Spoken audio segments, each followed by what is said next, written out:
no castigar a nadie con una prueba, sino avanzar en el conocimiento. Daniel, adelante.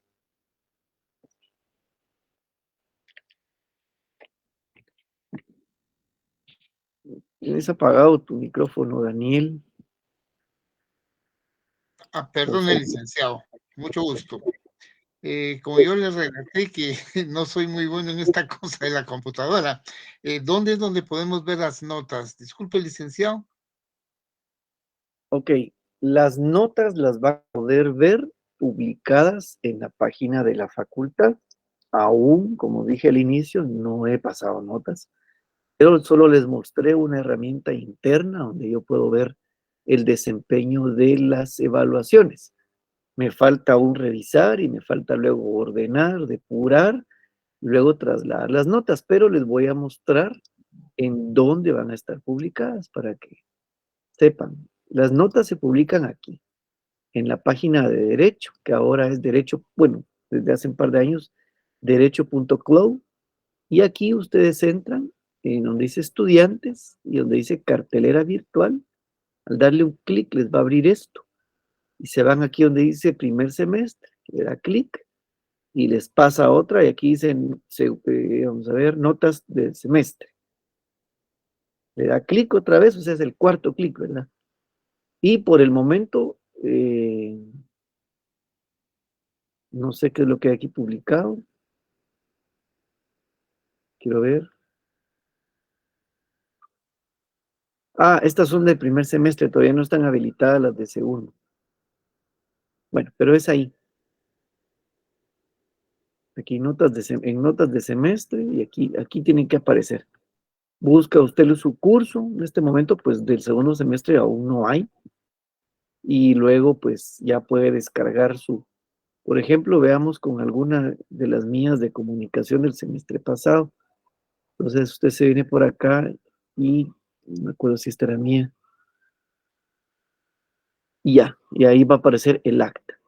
El acta se presenta así: primer parcial, segundo parcial, examen final y nota total. ¿Ok? Gracias, licenciado, muy amable. Bueno, con gusto. Willy Hill. Buenas tardes, licenciado. Buenas tardes. Fíjese que yo tuve un error en mi parcial. En Ah, vez de poner mi carnet, puse correo. ¿Será que afectará algo ahí? bueno, sí afecta. Bueno, honestamente no, porque yo me tomo el tiempo de revisar y depurar, pero sí porque es con tu número de carnet con lo que existís en el sistema. Y entonces al no poner tu número de carnet, si yo no tuviera el cuidado de revisar, pues no te toma en cuenta y después al publicar notas te darías cuenta que no aparece tu nota, pues tendrías que empezar todo un procedimiento para solicitar formalmente que yo revise.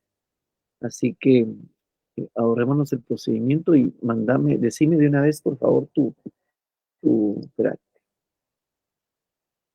No, ¿sabes qué? Mándame un correo electrónico, por favor, Willy Hill, y me indicas la situación, que no consignaste tu número de carnet y pones tus datos. Siempre que se comuniquen a la universidad, recuerden, identifíquense. Yo soy fulano de tal curso, tal semestre, tal sección, tal jornada.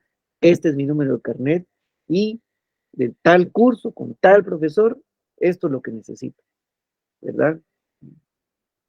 Así es como funciona, ¿ok? Ah, está bien, muchas gracias.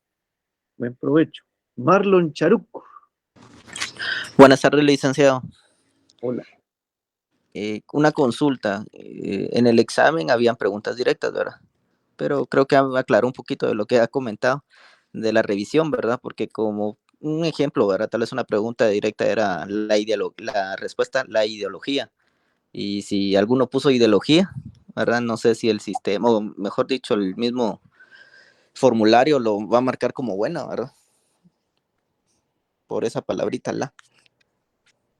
Pues ese es el asunto, ¿verdad? Que, a ver, por ejemplo, vamos a buscar. ¿Cuál? Ahora sí, una directa, déjame ver. Ya, provocan el sujeto la necesidad de preguntarse y aclararse el sentido y el valor de su existencia. Ahí, por ejemplo, la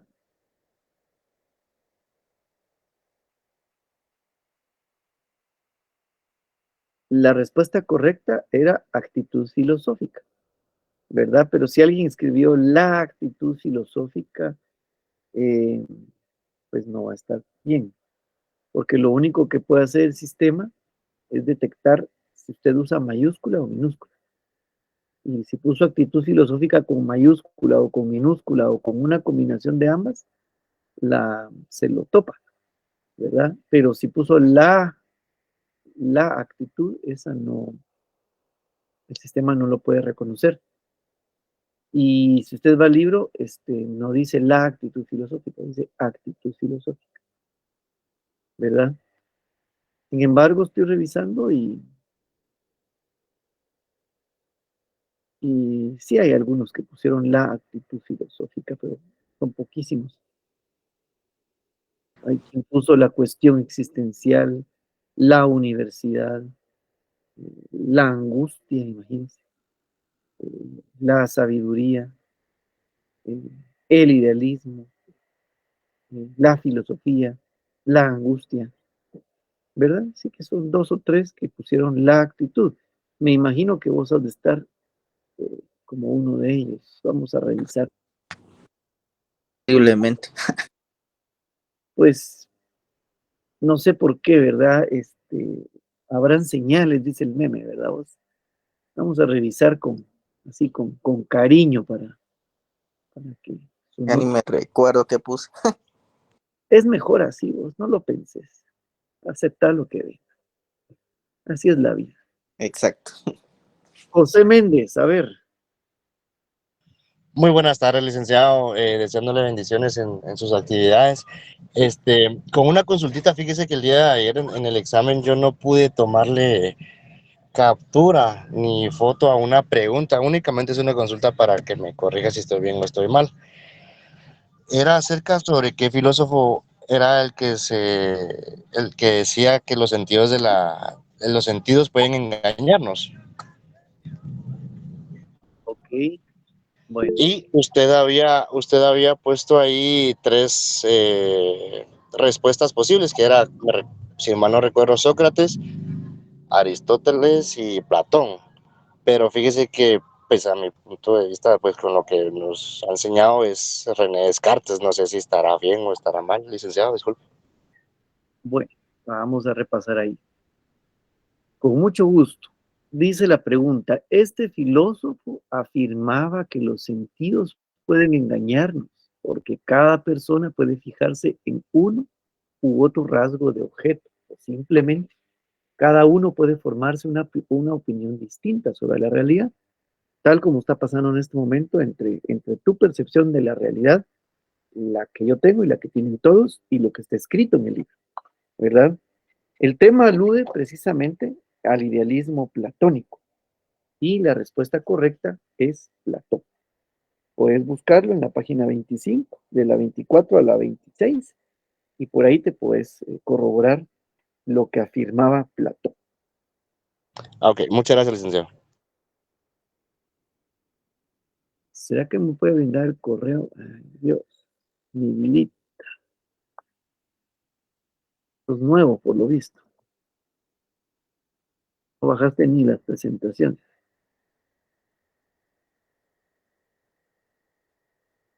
Me refiero aquí al muchachón que no tiene mi correo. Will Hill, ¿dónde tengo que poner mi caso? Solo mandarme un correo, compañero, para que no se me olvide que no consignaste tu correo electrónico. Hala, muchachos, ustedes ya son universitarios. Bueno, entonces no sé si hay alguna otra duda al respecto del examen, al respecto de las preguntas del examen, o alguien que todavía no tenga claro nada de lo que se les pidió contestar.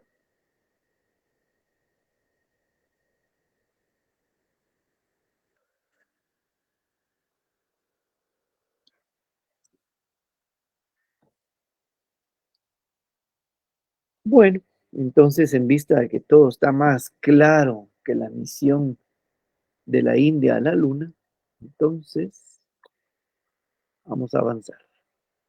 Bien, entonces no se olvide que en la siguiente semana pues yo estaré haciendo esa limpieza precisamente por esos casitos en donde la gente es creativa para sus respuestas, ¿verdad? O no consignan sus datos. Entonces, créanme que es un dolor de cabeza revisar todo esto.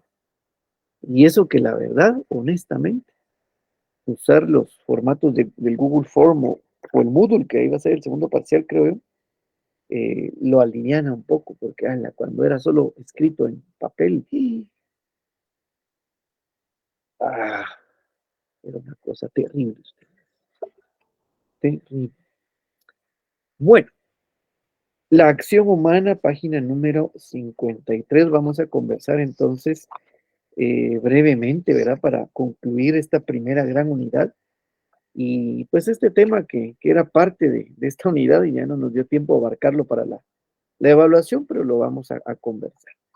Básicamente hemos venido primero conversando y tratando de tener una visión compartida acerca del concepto de filosofía, para qué sirve la filosofía, qué es el pensamiento crítico, ¿verdad?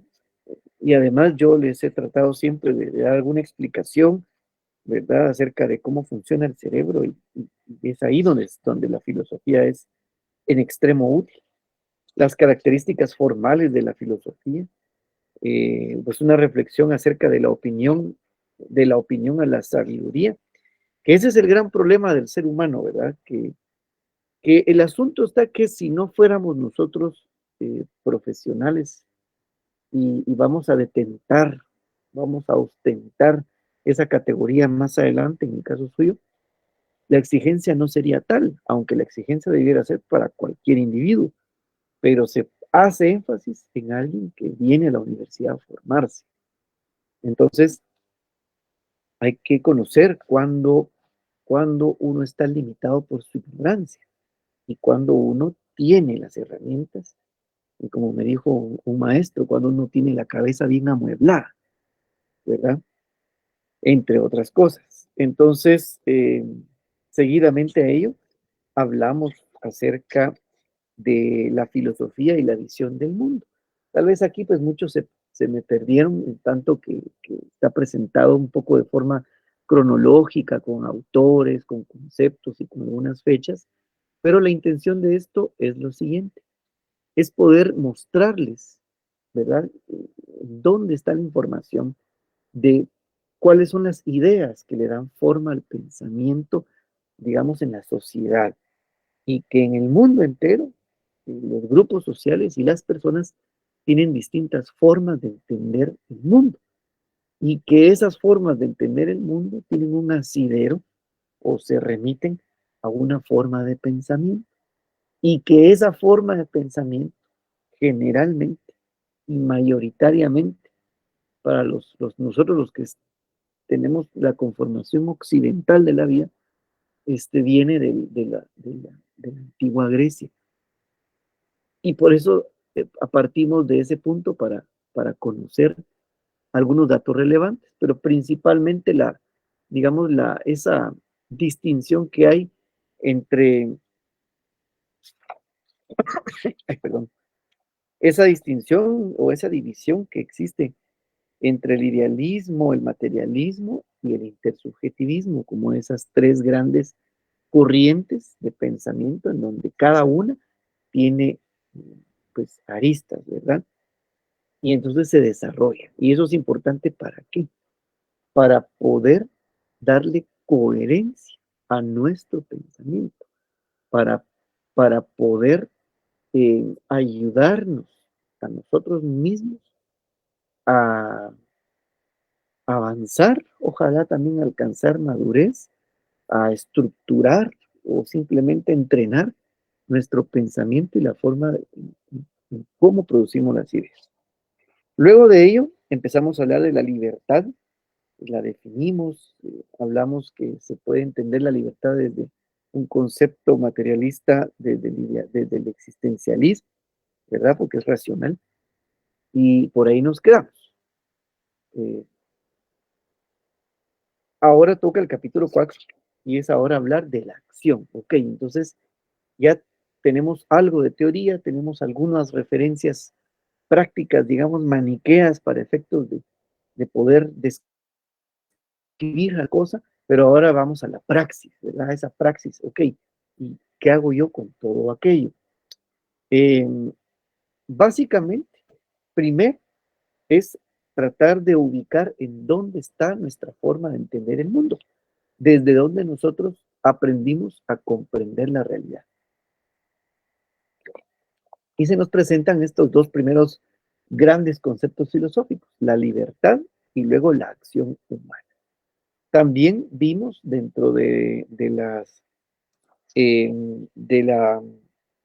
de las áreas de interés de la filosofía, que la filosofía del hacer y la filosofía de la ciencia tienen mucho que ver con cómo nosotros entendemos el mundo. También la filosofía del ser y la filosofía eh, del conocer, por supuesto. Pero en esta parte de la acción, de los valores, de la axiología, que es sumamente abstracta, tiene que ver precisamente con cómo es que cada uno de nosotros, y luego de forma intersubjetiva, entendemos el mundo. Así que si son tan amables de ubicarse en la página número 53 y voy a pedirles por favor alguien que me auxilie con la lectura, alguien que esté descansado, que tenga buena voz.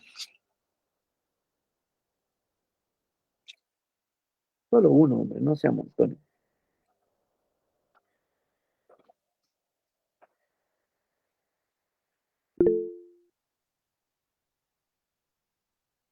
Gracias. Bueno, ustedes dos no me fallan, ¿verdad? Vamos primero con Melanie, por favor.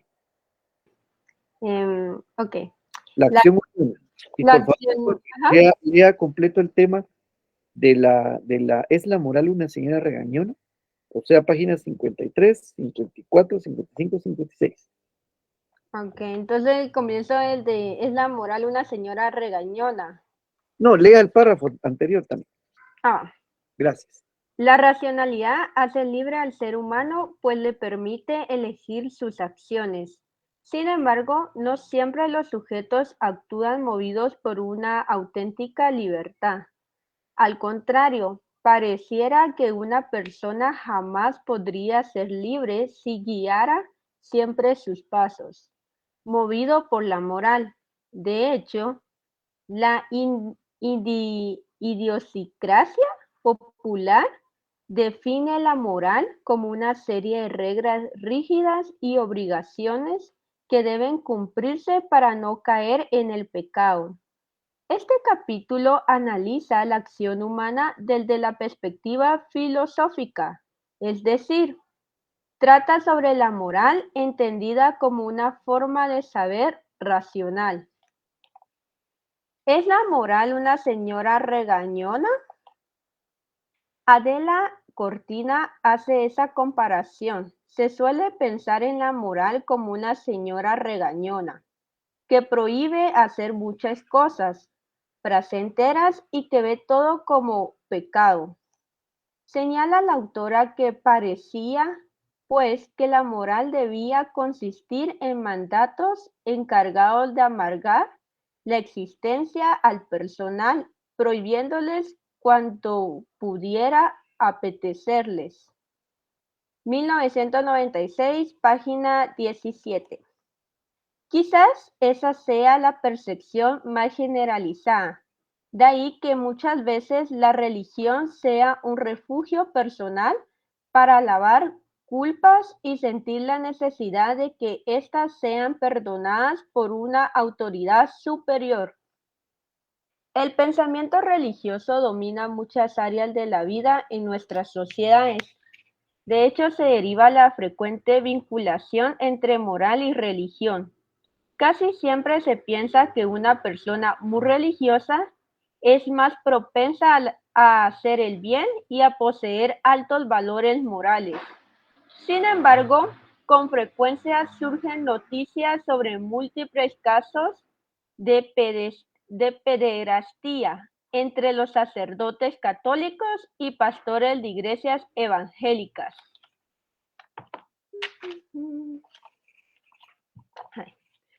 A estos se les acusa cada vez más de convertir su iglesia en un jugoso negocio en el que lo más importante es el diezmo. En Guatemala, durante 2017, hubo 2 casos odiosos que reflejan ese contradictorio discurso moral de la religión. El hijo de un pastor evangélico arrolló a un grupo de adolescentes. Una de ellas murió. Al ser entrevistado, se limitó a decir: Jehová es grande. Solo un mes después ocurrió un hecho similar. Un ciudadano arrolló a 2 agentes de tránsito y a un grupo de peatones. Después del hecho, se hizo un corte en el cuello y escribió con su sangre la palabra Jehová. Ambos sujetos asumen que su fe puede salvarlos del castigo, como si Dios fuese una autoridad que les va a perdonar cualquier acto, por atroz que sea. Asumen su fe como un salvoconducto para pasar por encima de cualquier persona en aras de su derecho individual y egoísta a la libre locomoción. Religión y moral tienen como fin llevar a las personas a su plenitud vital. La primera surgió como respuesta al afán de salvación de las personas. Por ello, busca liberar al ser humano del mal voluntario, la muerte y el sinsentido de la vida. La diferencia radica en que los principios fundamentales defendidos por la religión son dogmas y deben ser aceptados por fe. Es a lo que Fromm, 1953, llamaría ética autoritaria. Una moral dependiente escudada en una autoridad. Este tipo de moral no permite al individuo erigir sus propios principios y hacerse responsable de sus actos.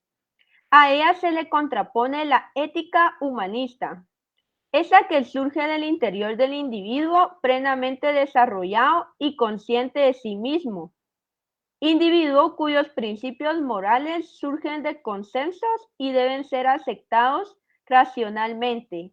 Cortina, 1996. Uno de los fundamentos básicos de las sociedades democráticas es la libertad de religión y de culto. En un mismo grupo suelen convivir personas que profesan diferentes creados religiosos. Esto nos obliga a ser tolerantes con quienes piensan de forma distinta. Cada religión se guía por principios diferentes. Por ello, la moral civil, laica, independiente de la religión, puede servir como interlocutor entre las distintas manifestaciones religiosas. Esa ética laica consiste en un conjunto de valores morales que ya comparten los distintos grupos de una sociedad moralmente pluralista y que les permiten construir su mundo juntos precisamente por compartir esa base común. Cortina, 1996, página 32. Para empezar, la moral se refiere a las acciones del ser humano y ninguna de estas es totalmente espontánea. Cada una está condicionada por ciertos conocimientos y actitudes asumidos ante la vida. En el capítulo anterior se mencionaba que, ante cada necesidad, el individuo reflexiona sobre las opciones que tiene y se decide por una de ellas. En cada decisión, procura que sus acciones sean encaminadas por un tipo de saber que nos orienta para forjarnos un buen carácter, que nos permita enfrentar la vida con altura humana, que nos permita, en suma, ser justos y felices. Cortina 1996, página 16. Eso es la moral. La palabra es de origen latino y se deriva del vocablo griego ética, por lo que podrían asumirse como sinónimos. En su respectivo idioma, ambas significan comportamiento, modo de ser, costumbre. Sin embargo, los filósofos han creado una distinción. Llaman moral a la práctica misma, a los principios que guían las acciones. Se reserva el término ética a la disciplina filosófica que estudia la moral. Las diferentes sociedades se comunican, dialogan.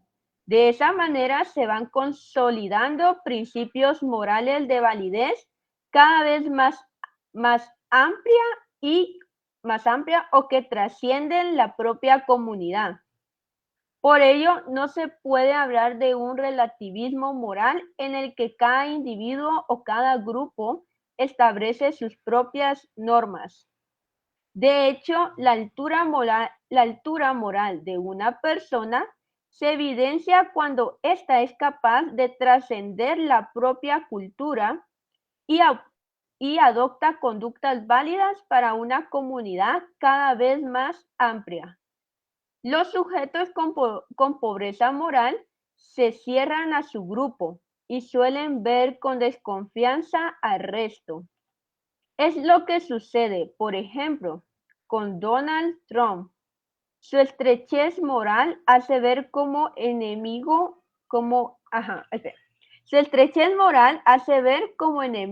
a toda persona que no pertenezca a su grupo étnico. También se puede ver en los aficionados de algún equipo o a quienes se fanatizan por alguna religión. Dado que las normas morales se aprenden, Cortina señala que la moral es un tipo de saber que pretende orientar la acción humana en un sentido racional. Por razón, entendemos esa capacidad de comprensión humana que arranca de una inteligencia. 1996, página 22. Según esto, necesitamos de la razón para aprender a discernir. Aprender a discernir entre lo bueno y lo malo, lo correcto y lo incorrecto. Solo así podremos ordenar nuestra vida y ser conscientes de nuestras metas. Por ello, vale la pena dedicar esfuerzos intelectuales para desarrollar la conciencia moral.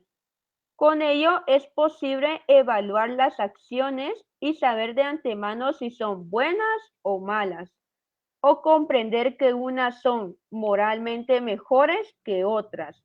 En ese sentido, la conciencia moral cumple tres funciones. ¿Sigo leyendo?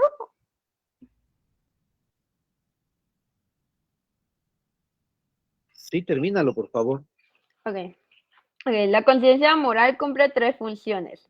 Distinguir entre lo bueno y lo malo.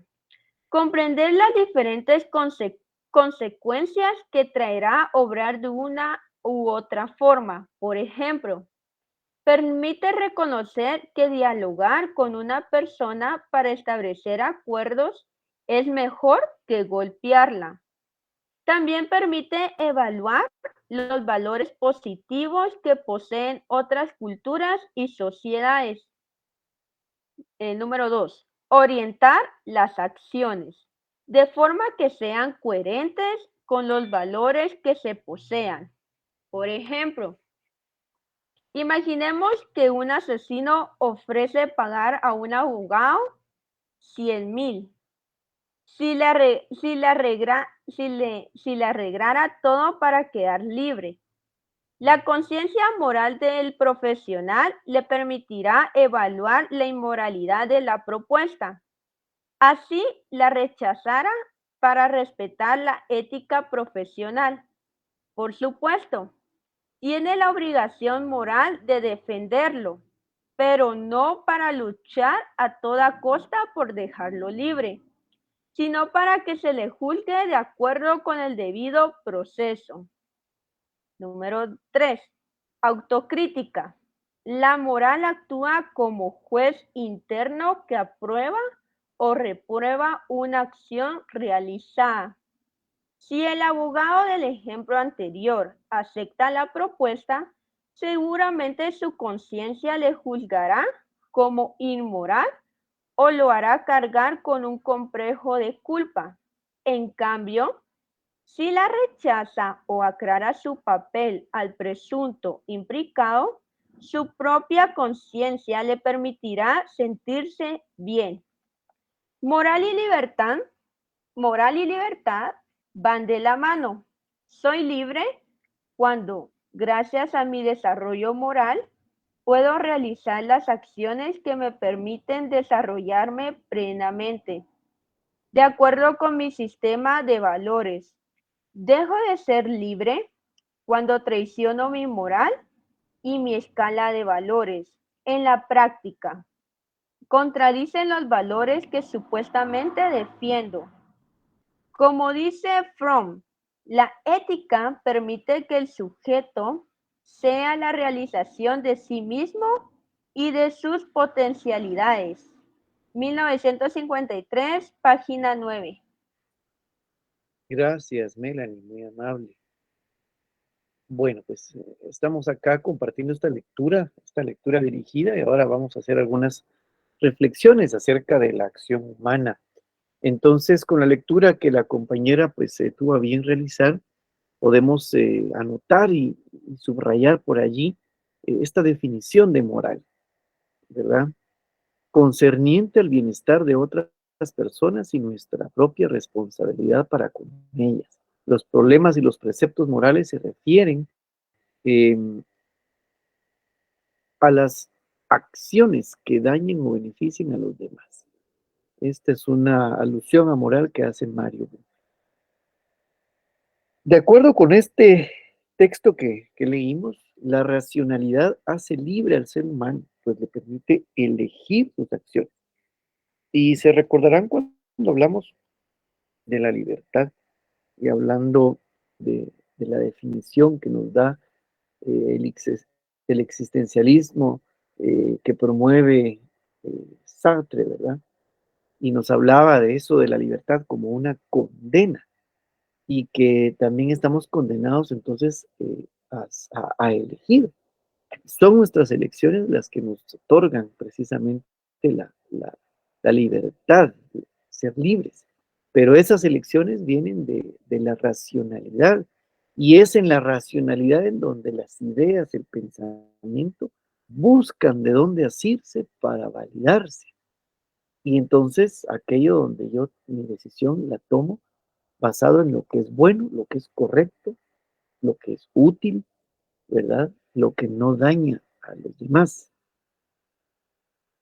Ahora, ahí se enfrasca, y este tema no es menor, porque ahí se enfrasca el éxito, se enfrasca eh, el crecimiento, digamos, se propone desde allí eh,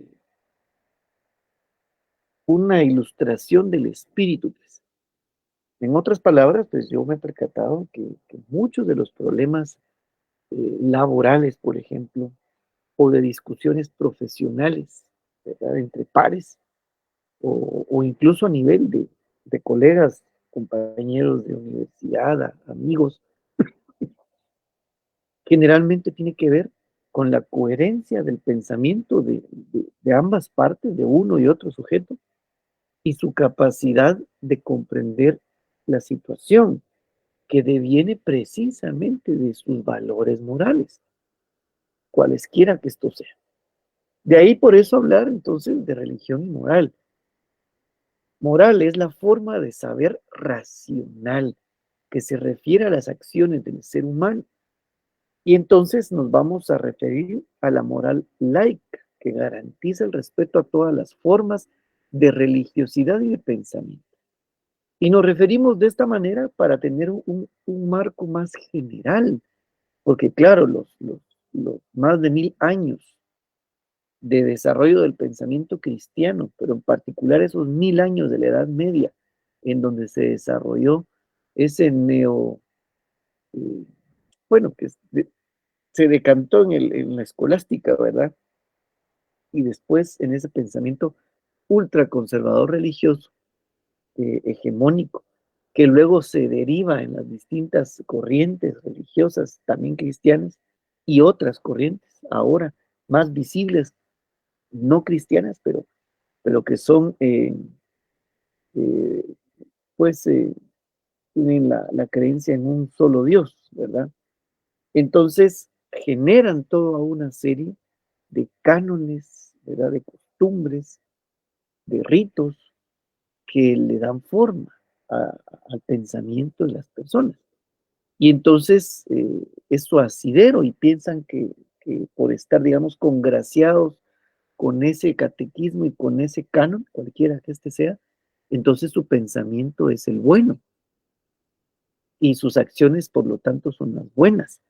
Y de ahí el ejemplo que nos ponía, y no se me olvida, ese año cuando ocurrió ese desastre donde atropellan a estas pobres niñas y el tipo la arrastra con el carro y bueno, se da una serie de acciones. Y podemos ahora dar un resto de ejemplos más actuales sobre las cosas que ocurren, ¿verdad? En la política, con los pastores evangélicos, con, bueno, con un montón de situaciones que ocurren, ¿verdad? En todo el orden de la sociedad, no solo con una religión o con otra, ¿verdad? Hay múltiples ejemplos, pero que en realidad, en el fondo, lo que ocurre es esa carencia, esa limitante de no tener un pensamiento formado, estructurado, una posibilidad de conocimiento amplia, ¿verdad? En donde podamos estar hablando de otras situaciones de la vida, del mundo, que nos ayudan a entender las cosas más allá de los preceptos religiosos, morales religiosos, ¿verdad? Sin embargo, digamos, aquí no hay un tema si es bueno o es malo, sino que cuando es limitado, generalmente es más propenso a- a que, a que ocurran cosas no deseadas, ¿verdad? Sin embargo, también, por el otro lado, la religión y moral, ambas tienen como fin llevar a la persona a su plenitud vital. Entonces, como se hablaba en las características de la filosofía, es la búsqueda de una praxis, o sea, ese balance entre las creencias dogmáticas que cada individuo tiene, pero también esa praxis moral de valores, esa axiología o esa práctica de la libertad. Se nos habla también de una ética autoritaria, que de acuerdo con Fromm, es una moral dependiente, escudada en la autoridad. Y eso lo acabamos de ver en las últimas semanas y días y horas, incluso con el tema político aquí en nuestro país, ¿verdad?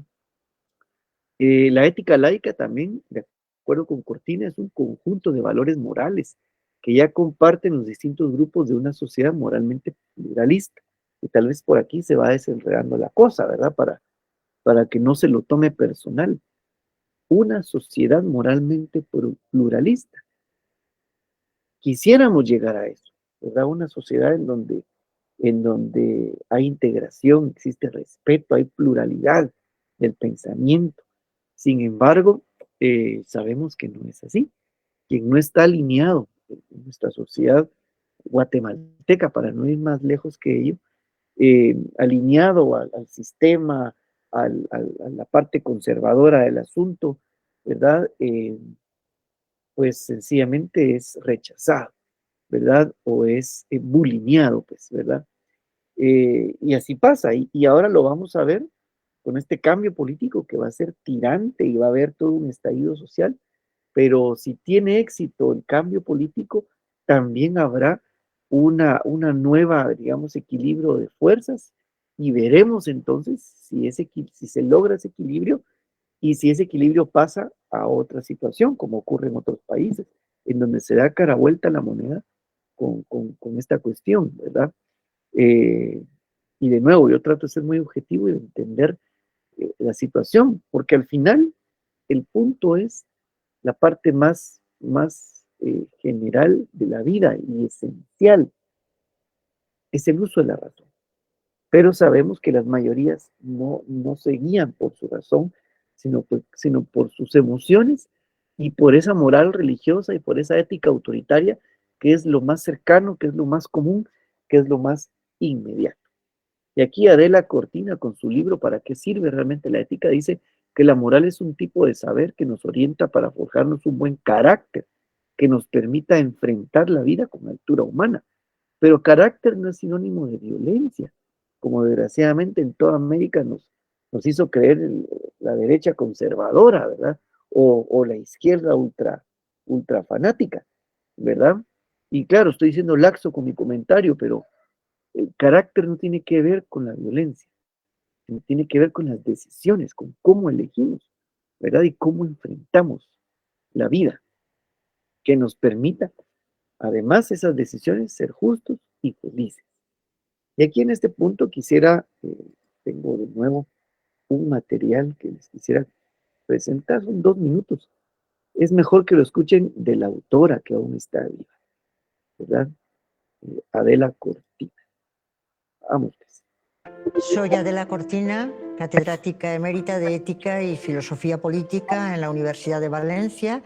Escribí un libro que se titulaba ¿Para qué sirve realmente la ética?, porque a la editorial le pareció importante que se preguntara sobre cosas de la vida de los seres humanos y qué es eso realmente, y tuvieron la buena idea de pensar que hay algo muy importante que es la ética, y hay que preguntarse para qué sirve la ética, y yo creo que es un poco la pregunta de la que estamos aquí tratando. Sí. Yo empezaba siempre diciendo, creo que es muy importante, que la palabra ética viene de ethos, que quiere decir carácter. Y creo que la primera tarea de la ética consiste en forjar el carácter de los niños, el carácter de las personas, el carácter de los pueblos, el carácter de las organizaciones. La forja del carácter es algo fundamental, porque sabemos que los seres humanos nacemos con un temperamento que no hemos elegido, lo que se llama la lotería natural que nos ha tocado, pero después a lo largo de la vida vamos tomando decisiones que nos llevan a crear unas predisposiciones a actuar en un sentido u otro. Y esa predisposición puede ser la predisposición a actuar con prudencia, la predisposición a actuar con justicia o la predisposición a actuar con injusticia. Esas predisposiciones van formando lo que se llama el carácter de las personas, que después nos ayudan a ir en ese sentido, con lo cual forjarse unas predisposiciones es fundamental para después tomar decisiones en la vida. Yo creo que la ética trata de la forja del carácter, que es una asignatura, nosotros que sabemos de asignaturas, la más importante asignatura que se pueda cursar en la vida, porque es importante forjarse un buen carácter, ya que de alguna manera está en nuestras manos. Y a mí me parece que esas predisposiciones, cuando son predisposiciones que van hacia actuar bien, es lo que se llama una palabra que está muy poco de moda, que es la palabra virtudes, pero que los griegos llamaban una cosa muy bonita que es aretai, excelencias. Son unas predisposiciones que son excelentes cuando una persona se acostumbra a actuar con justicia, con fortaleza, con prudencia. El forjarse un carácter excelente creo que es una tarea muy importante, porque es que la ética no es muy subjetiva, sino muy intersubjetiva. Se hace entre los sujetos, se hace entre las personas. No puedo decidir yo por las buenas qué es lo malo y qué es lo bueno y qué normas son correctas y cuáles son incorrectas. Somos los seres humanos los que vamos dialogando sobre qué creemos que es lo más justo, qué creemos que es lo mejor, qué nos parece que es lo más oportuno. Lo hacemos entre todos nosotros. Al final cada uno tiene una conciencia y tiene que tomar decisiones. pero lo hacemos entre nosotros conjuntamente.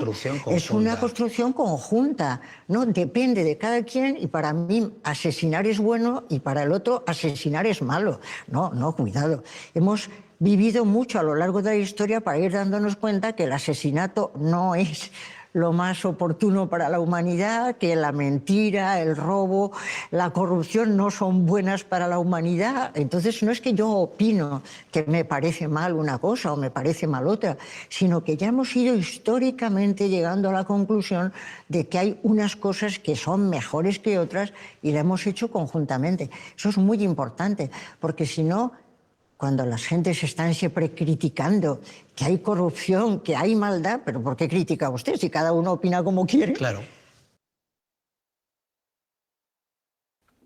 Cuando me propusieron...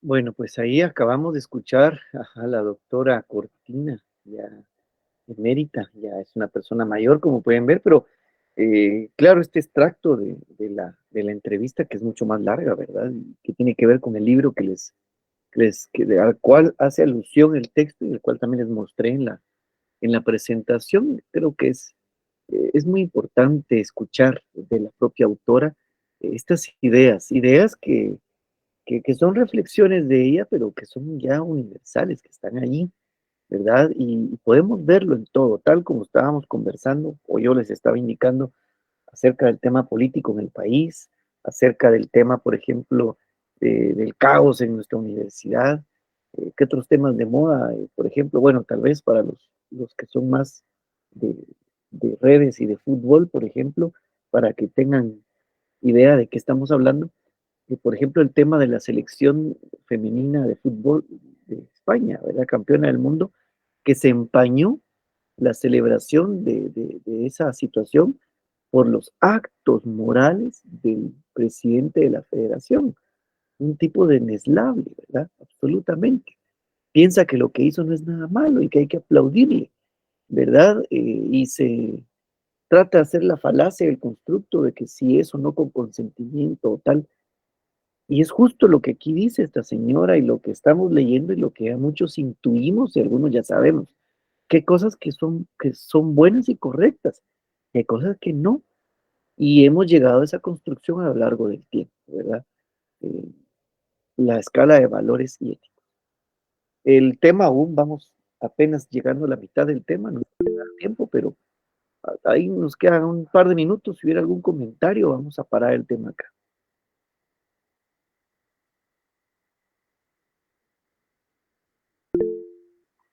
Daniel. Sí, licenciado, figúrese que este tema es así muy, muy escabroso, sobre todo cómo vivimos hoy en día. Recuerde que hubieron ahí unos pensadores que dijeron que en nombre de Dios se hicieron las injusticias más grandes, ¿ya? Algunos como Marx que decía que la religión es el opio de los pueblos, pero hay una parte que es buena dentro de la religión y hay otra que es dañina, que usted lo planteaba. Es decir, cuando se llega a un fanatismo estúpido, donde la gente toma algunas cosas así como muy dogmáticas, como la Santa Inquisición antes, que Santa no tenía nada, o bien como viven algunos países árabes que eh, hacen un seguimiento a Mahoma, pero en nombre de Mahoma, imagínense todas las personas que han muerto, la hambruna, la injusticia, asesinatos, en fin. Entonces, muchas veces, licenciado, poner de acuerdo esa realidad de estas personas que viven hoy, que para ellos es ley porque es un dogma, con las nuevas tendencias que le dijeran modernistas, por llamarlas de alguna manera, donde se tiene una objetividad distinta a como puede ser ver la cosa a través de Dios. Y entonces esa ética carece de sentido, pues, porque muchas veces se hacen cosas que son injustas pensando que son buenas o buenas supuestamente que parecen injustas. Y yo creo que esto sería un proceso así como que muy largo y que las personas, como usted decía, tuviéramos un criterio bien estructurado, que tuviéramos nuestros valores bien sentados y que nosotros buscáramos la felicidad a través de hacer las cosas correctamente de acuerdo a nuestro criterio y, como decía la licenciada, pues a nuestra voluntad y a nuestro carácter. Solo, licenciado. Gracias por los comentarios, Daniel. Efectivamente es un tema denso, ¿verdad? Profundo, pero muy necesario. Y ojalá lográramos tener, al menos aquí en la universidad, el chance de hablar de estos temas, el chance de descubrir cosas, el chance de cuestionar cosas, ¿verdad? Cuestionar ideas. Bueno, nos quedamos hasta aquí. El día lunes continuaremos con bueno, no sé, lunes creo que no hay clase, tienen examen. Bueno, si hubiera clase, pues continuamos con el tema y si no, en la siguiente cuando nos veamos. Pásenla bien, feliz noche, nos vemos la próxima. Feliz noche, Lee.